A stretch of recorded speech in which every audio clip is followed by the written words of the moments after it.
Alam mo ba, ang katutubong paniniwala ng bangkang kabaong noong unang panahon, kadalasang ginagawa ng mga paniniwala ng mga sinaunang tao. Karamihan sa ating mga Pilipino ay mahilig at nakasanayang gawin ang mga pamahiin na nagmula sa mga sinaunang tao hanggang sa naging tradisyon at katakutan ang mga ito. Ang bangkang kabaong ay isang makabuluhang bahagi ng katutubong paniniwala at kultura ng mga Austronesian at ilang katutubong grupo sa Palawan, Mindoro at iba pang bahagi ng bansa. Sa bidyong ito, pag-usapan natin ilan sa mga karaniwang katutubong paniniwala kaugnay sa bangkang kabaong noong sinaunang panahon na may malaking kaugnayan sa kultura at pananampalataya. Minsan ba'y napaisip ninyo kung anong paraan nagluluksa ang mga sinaunang tao dahil sa kanilang yumaong minamahal? O ano kaya ang kanilang pamahiin noon? Noong unang panahon, ang tulay na kanilang ginagamit para sa paglibing ay bangka o tinatawag nilang sakayan. Hindi makita ang laganap ang impluwensyang ito.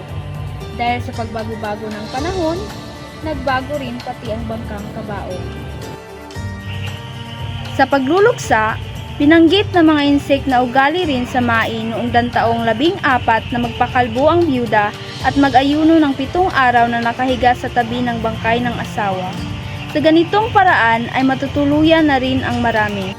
Ugaling ito ay nakita sa Cambodia at ibang mga estado sa Malay Peninsula noong dantaong 7 na dala ng mga Budismo.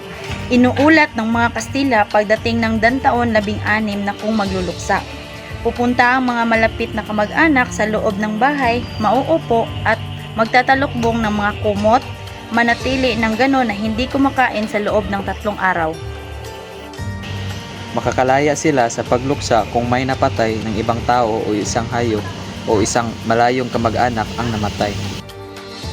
Ang pagpapakalbo na unang nasaksihan noong dantaon 14 ay nakita pa ni Padre Chirino sa mga Bisaya na tinatanggal ang buhok at mga kilay sa pagluluksa kung kaya ang mga ito ay nagiging tunay ngang pangit.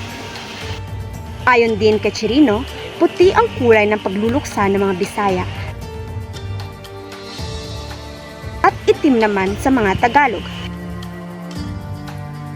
Halimbawa, sa paglilibing ng mga karaniwang tao, tatakpan ng mga telang puti ang bangkay at ilalagay sa isang hukay sa tabi ng kanyang banay o bukid.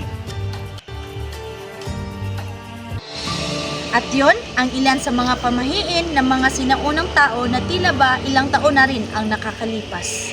Kung ikaw, papayag ka bang balikan ang nakaraan at sundin ang pamahiin nila noon? Kaya mo ba?